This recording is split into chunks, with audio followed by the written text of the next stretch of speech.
23-24 litres బర్రెకి 25 lakhs దాకా వెళ్ళింది ఇక్కడ. మనం ఆంధ్రాలోనే తీసుకొచ్చాము. ఇట్లా పింతే బాగా ఉంటాయి. ఇట్లా అలవాటు చేయకూడదు. రైతులు మన దగ్గర మనం ఇది చేస్తే లేదు. వేరే రాష్ట్రంలో అయితే వాళ్ళు బ్రీడ్ ఎంకరేజ్ చేయడానికి చూస్తున్నారు, ఆ బ్రీడ్తోని పాలు ఎక్కువ తీసుకోవడానికి చూస్తున్నారు.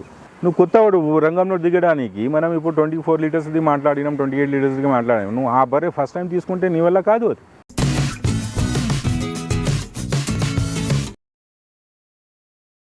రైతులందరికీ నమస్తే అండి. తెలుగు రైతులను చూస్తున్న ప్రతి ఒక్క రైతుకు కూడా థ్యాంక్ యూ వెరీ మచ్ అండి. ప్రజెంట్ మజర్బాయ్ డైరీ ఫామ్లో ఉన్నాం. సార్ నమస్తే సార్. నమస్తే సార్.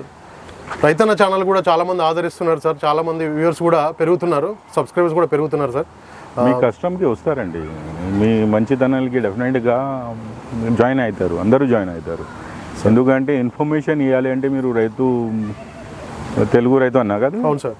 దాంట్లో వేస్తున్నారు కాదు, వేస్తారు డెఫినెట్గా. ఎవరైనాకు ఏమైనా తెలుసుకోవాలి అంటే డైరీ ఫామ్ రంగం నుంచి మీ ఛానల్ మీద ఈ ఛానల్ మీద రావచ్చు, మీరు అందరూ వచ్చి చూసుకోవచ్చు సార్. ఇప్పుడు యాక్చువల్గా మీరు 30 years నుంచి ఈ రంగంలో ఉన్నారు సార్. ఇప్పుడు హర్యానాలో కానీ గుజరాత్లో కానీ పూటకు ఒక 10 లీటర్ల పాలు కానీ 11 లీటర్ల పాలు కానీ చూసారా సార్? హైయెస్ట్ ఎన్ని అయితే జాఫరాబాద్లో నేను 26 లీటర్ దాకా చూసినాం. ఓకే, 26 లీటర్స్ దాకా ఇక్కడ కూడా తెచ్చి మనం అమ్మినాం. ఆ బర్రెలు 28 లీటర్స్ కూడా మంచులు పిండారు తీసుకుపోయి. నేనైతే 26 లీటర్స్ దాకా నా డైరీలో అయితే నేను చూసిన. ఓకే, ఇది అయితే ఖచ్చితంగా జాఫరాబాదీలో మీకు ప్లేస్ తెలిసే ఉంటే, లేకుంటే మాలాగా ఎక్స్పీరియన్స్ పర్సన్ తీసుకువస్తే డెఫినెట్గా వస్తాయి.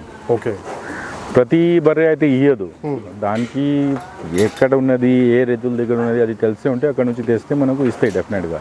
ఓకే, అది కూడా అంత పాలు ఇచ్చేది తర్వాత కూడా అది మీకు 2 lakhs నుంచి 3 lakhs 3.5 lakhs దాకా బర్రె దొరుకుతాయి నీకు జాఫరాబాదీలో. అదే మనం హర్యానా వెళ్ళిపోయినా అనుకో, ముర్రాకి ఒక 20 లీటర్స్ ఇస్తే ఆ బర్రెకి రేట్ మనం చెప్పలేము. 4 lakhs కూడా ఉండొచ్చు, 5 lakhs కూడా ఉండొచ్చు, 6 lakhs కూడా ఉండొచ్చు. 20 లీటర్స్ దానికి 23-24 లీటర్స్ బర్రెకి 25 lakhs దాకా వెళ్ళింది ఇక్కడ. మనం ఆంధ్రాలోనే తీసుకొచ్చారు. అది అయితే వీడియోస్ కూడా ఉన్నాయి. సో ఇట్లాంటి చేంజెస్ ఉన్నది. మనం హర్యానాలో పోయి ఒక 20 లీటర్స్ బర్రె తీసుకొస్తే అంత డబ్బులు పెంచి తీసుకురాకూడదు నా అడ్వైజ్ అయితే. ఓకే, ఎందుకంటే ఫస్ట్ టైం వచ్చినాక అంత పాలు రాదు హర్యానా బర్రెకి. స్పెషల్గా 20 లీటర్స్ 24 లీటర్స్ చూస్తున్నామంటే వాళ్ళే ఫీడింగ్ వాళ్ళు చూసే రకం వేరే ఉంటాయి. ఓకే, జాఫరాబాదీ తీసుకురావచ్చు. జాఫరాబాదీ అయితే 100% తీసుకురావచ్చు. ఎందుకంటే జాఫరాలో ఏమున్నది అంటే అక్కడ తక్కువ తినిపిస్తారు, మనం ఎక్కువ మంచిగా తినిపిస్తాం. అందుకోసం సో డెఫినెట్గా నేను బనీలో కూడా చూసిన 22 లీటర్స్ అయితే నేను కూడా తీసుకొచ్చి చూసిన. కానీ రేర్ ఆఫ్ ద రేరే కొంచెం మనకు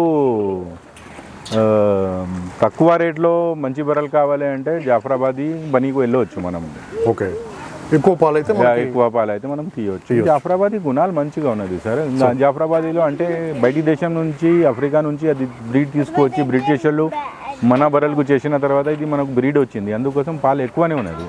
దాంట్లో ఫ్యాట్ % కూడా మంచిగానే ఉంటాయి, దాంట్లో మంచిగానే ఉంటుంది. Okay, silent okay sir. Fat కాదు సార్, అందుకోసం పిల్లలు కూడా ఇక్కడే, మనకు టైం లేదు అక్కడ ఇవ్వడానికి, అందుకోసం మనతోనే ఉంటారు. అవునవును, ఇక్కడ కొంచెం వచ్చి ఎంజాయ్ చేస్తారు.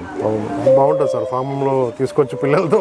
అవునవును సార్. ఫ్యాట్ % ఎంతవరకు పోవచ్చు సార్ జాఫరాబాదీ 18 లీటర్స్ 18 ఫ్యాట్ దాకా చూసినాం. ఓకే, స్టార్టింగ్ అయితే 7.5 8 నుంచి స్టార్ట్ అయ్యి ఎండిపోయి ముందుగా మనకు 18 దాకా మనం చూసినాం ఫ్యాట్ %. ఓకే, సో అప్పుడు ఏమైతే అంటే పాలు వేడిగా చేస్తే మొత్తం మలై ఉంటాయి, పాలు కనిపించదు అసలు. ఓకే, ఓకే, అర్థమైంది. వేడి చేసినాక మొత్తమే అది మనం ఆ గిన్నెలో చూస్తే మొత్తం మనకు మలై నిలబడి ఉంటాయి, అది ఏం వేరేది ఏం కనిపించదు మనకి. ఓకే, ఓకే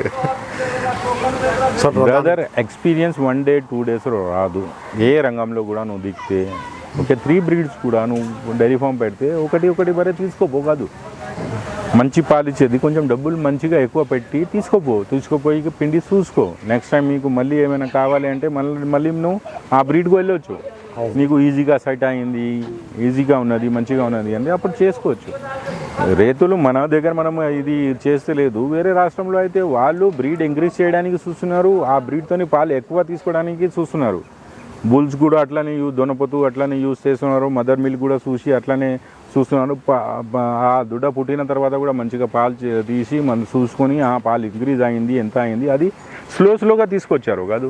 స్టార్టింగ్ అయితే మనం తెలంగాణ రాష్ట్రం ఆంధ్ర రాష్ట్రంలో 3 లీటర్స్ 4 లీటర్స్ ఇచ్చే బరం మన దగ్గర ఎప్పుడైనా ఉండేది. దాని తర్వాత పాలు ఎక్కువ కాలేని మనం వేరే రాష్ట్రంకి వెళ్ళినాం. అక్కడ నుంచి తీసుకున్న తర్వాత 5 లీటర్స్ కూడా ఒక రేతుకు ఆ టైంకు నేను ఇప్పుడు కాదు 16-18 ఇయర్స్ బిఫోర్ది చెప్తున్నా, ఒక 5 లీటర్స్ బర్రె కూడా టైంకు ఇచ్చేది అంటే వాడు చాలా హ్యాపీగా ఉండేవాడు. ఇప్పుడు ఆశ ఎక్కువ అయిపోయింది. నువ్వు కొత్తవాడు రంగంలో దిగడానికి మనం ఇప్పుడు 24 లీటర్స్ది మాట్లాడినాం, 28 లీటర్స్కి మాట్లాడినాం. నువ్వు ఆ బర్రె ఫస్ట్ టైం తీసుకుంటే నీ వల్ల కాదు అది. నువ్వు పాలు కూడా తీయరు, నువ్వు ఆ పని కూడా చేయడు. మొన్న కూడా జాఫరాబాద్ ఒక ఆయన తీసుకోపోయినాడు 1,20,000కి నేను ఇచ్చిన. తీసుకోపోయిన తర్వాత ఆయనకు పాలు పిండడానికి రాలేదు. ఆ ఫస్ట్ టైమర్స్కి సెకండ్ టైమర్స్కి అది ప్రాబ్లం అయితే, ఎందుకంటే వాళ్ళు పిండే లేదు అట్లా లేదు. అచ్చా సన్వి కూడా చిన్నగా కూడా కొంచెం లావుగా కూడా ఉండవచ్చు. నువ్వు పాలు పిండడానికి ఇట్లా అలవాటు చేస్తే నువ్వు ఇంత కూడా ఉంటే నువ్వు పిండవచ్చు, కానీ నువ్వు ఇట్లా అలవాటు చేసావంటే పాలు నేను తీయలేవు. నువ్వు ఇట్లా 2 ఫింగర్స్తోని పిండితే కూడా నీకు ఆ కొంచెం లావాగా ఉంటే నువ్వు తీయలేవు. సో అందుకోసం స్టార్టింగ్ కూడా నువ్వు పాలు నేర్పించడానికి కూర్చుంటే మంచిగా తీయడానికి చూడండి. ఇప్పుడు మనం కార్ కూడా డ్రైవింగ్ చేస్తే కొంతమంది 2 హ్యాండ్స్తోని డ్రైవ్ చేస్తాడు, కొంతమందికి 1 హ్యాండ్తోని అలవాటు అవుతాయి. 1 హ్యాండ్తోని అలవాటు చేసుకుంటే బాగా ఉంటాయి కదా. కొంతమంది ఎక్సిలేటర్కి బ్రేక్కి క్లచ్కి ఏం చేస్తారంటే చెప్పలు తీసి కూర్చుంటారు. ఆ అలవాటు అయిన తర్వాత నువ్వు చెప్పలు లేకుంటే షూస్ ఉంటే నువ్వు నడిపడానికి నీకు కాదు, కష్టమవుతుంది. సో ఎప్పుడైనా ఏమైనా నేర్చుకుంటేనప్పుడు సరిగా వేలో నేర్చుకుంటేనే బాగా ఉంటాయి. పాలు పిండినవి కూడా సరిగా ఇట్లా పిండితే బాగా ఉంటాయి. ఇట్లా అలవాటు చేయకూడదు, మళ్ళీ ఇట్లా కూడా చేయకూడదు. అప్పుడు నీకు రాదు. ఎక్కువ పాలు ఉంటే నువ్వు తీయలేవు. ఎక్కువ పాలు ఉంటే తీస్తే బైహారీ మనుషులు ఎందుకు సక్సెస్ఫుల్గా అన్నారు. ఒక 10 బఫెలోస్ ఒకసారి తీస్తున్నాడు అంటే టైంకి వాడు 70 లీటర్స్ 80 లీటర్స్ పాలు తీస్తున్నాడు అంటే దానికి టెక్నిక్ ఉండాలి, బలం కాదు. బలంతో నువ్వు 2 బర్రెలు తీయవచ్చు, 3 బర్రెల దగ్గర నీకు చేత కాదు. ఇక్కడ నొప్పి అయినా స్టార్ట్ అయిపోతాయి. సో అలవాటు ముందుగా ఏం చేస్తున్నారు సరిగా చేసుకోవాలి నరేష్, చేస్తూనే బాగా ఉంటాయి. ఎట్లా తీస్తే ఈజీ ఉంటుంది సార్ అది మనం అదే. అవును, ఇది నొప్పి బర్రె కూడా నొప్పి. అవును, పాలు తీసేయడం కూడా శ్రమ లేకుండా ఈజీ మెథడ్లో తీసుకుంటే బాగుంటుంది. అది మొత్తం సిబి న్యూస్ ఛానల్ జాయిన్ అయినాక ఇది మొత్తం టాపిక్స్ మీద ఒక్కొక్క వీడియో ఉంటాయి. పాలు కూడా మనం ఎట్లా పిండాలి అది కూడా చూపిస్తుంది. దానికి ఏం లేదు, మొత్తం ట్రైనింగ్ అక్కడే జాయిన్ చేస్తే ఆ సైడే మీకు డెఫినెట్గా సిబి న్యూస్ మెయిన్ ఛానల్ ఉన్నది నరేష్ భాయ్ది. అక్కడ సబ్స్క్రైబ్ ముందుగా అయ్యి మీరు ఒక జాయిన్ బటన్ ఉంటే జాయిన్ క్లిక్ చేస్తే మొత్తం ట్రైనింగ్ పాల నుంచి ఫీడింగ్ నుంచి అంతా మొత్తం బర్రె నుంచి అంతా మొత్తం అక్కడ మనం వీడియో చేసే ఉంటాం. అక్కడ నుంచి చూడవచ్చు ఉంటుంది. Okay మజర్ Bhai, thank you very much. Most welcome. రైతులకు మంచి సలహాలు ఇస్తారు. ఇంకా ఇవ్వాలని మా ఛానల్ తరపున కూడా, మా 2 ఛానల్ తరపున కూడా కోరుకుంటున్నాను sir. Thank you so much.